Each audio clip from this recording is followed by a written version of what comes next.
బులెటిన్లో breaking news చూస్తున్నాం. డ్రైనేజీలో ballot పేపర్లు పడేసిన ఘటనపై నల్గొండ కలెక్టర్ క్లారిటీ ఇచ్చారు. చిట్యాల మండలం చిన్నకాపర్తిలో ఎలాంటి రిగ్గింగ్ జరగలేదంటూ కూడా ఆయన క్లారిటీ ఇవ్వడం జరిగింది.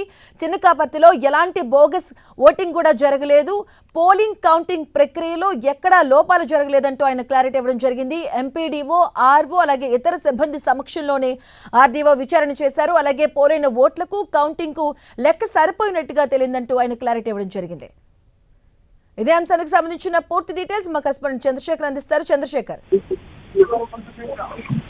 మాధవి, చిట్యాల నల్గొండ జిల్లా చిట్యాల మండలం చిన్నకాపర్తిలో ఇటు పోలైన బ్యాలెట్లు బయటకు రావడం పైన ఇటు ఈసీ సీరియస్ గా స్పందించింది. అదేవిధంగా జిల్లా కలెక్టర్ ఇలా త్రిపాఠి కూడా చాలా సీరియస్ గా స్పందించి వెంటనే విచారణకు ఆదేశించారు. పూర్తిస్థాయి ఇటు నల్గొండ ఆర్డీఓని అశోక్ రెడ్డిని దీనికి విచారణ అధికారులు నియమించి మొత్తం కూడా విచారణ కూడా జరిపించడం జరిగింది. విచారణ పూర్తి కావడంతో దానికి సంబంధించి నిన్న జిల్లా కలెక్టర్, జిల్లా ఎన్నికల అధికారిగా ఉన్నటువంటి ఇలా త్రిపాఠి ప్రకటన కూడా విడుదల చేశారు. దీంట్లో ఎక్కడ కూడా ఎటువంటి బోగస్ ఓట్లు పోల్ కావడం కానీ లేదంటే రిగ్గింగ్ జరగడం కానీ అనేది ప్రక్రియ అయితే ఎక్కడ జరగలేదని చెప్పి కూడా స్పష్టం చేయడం జరిగింది.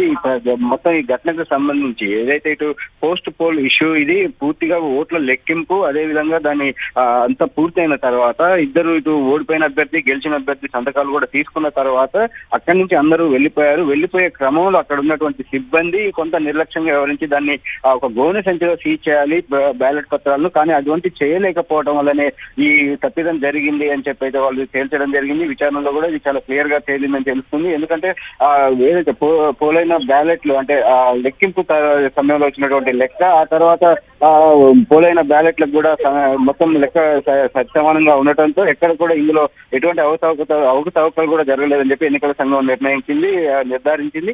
అదేవిధంగా ఈ ఘటనకు సంబంధించి ఇప్పటికైతే స్టేజ్ 2 ఆర్ఓని ఆ ఘటన వెలుగులోకి వచ్చిన వెంటనే సస్పెండ్ చేయడం జరిగింది. తాజాగా ఏదైతే పోల్ సిబ్బంది ఉన్నారో, అంటే మొత్తం ఆ రోజు అక్కడ ప్రత్యేకంగా పోలింగ్ బూత్ లో పాల్గొన్నటువంటి చిన్నకాపర్తిలో ఆ పోలింగ్ బూత్ కి సంబంధించిన ప్రతి ఒక్కరిని కూడా అంత సిబ్బందిని కూడా సస్పెండ్ చేసినట్టు తెలుస్తా ఉంది. దానికి సంబంధించి ప్రతి ఎన్నికలకి అంటే ఆ పర్టికులర్ బూత్ కి సంబంధించిన అందరినీ కూడా సస్పెండ్ చేస్తున్నట్లు కలెక్టర్ ప్రకటించారు. దాంతో పాటు ఎంపీడీఓ పై కూడా చర్యలు తీసుకుంటున్నట్టు కూడా ప్రకటించడం జరిగింది. మాధవి. థాంక్యూ చంద్రశేఖర్.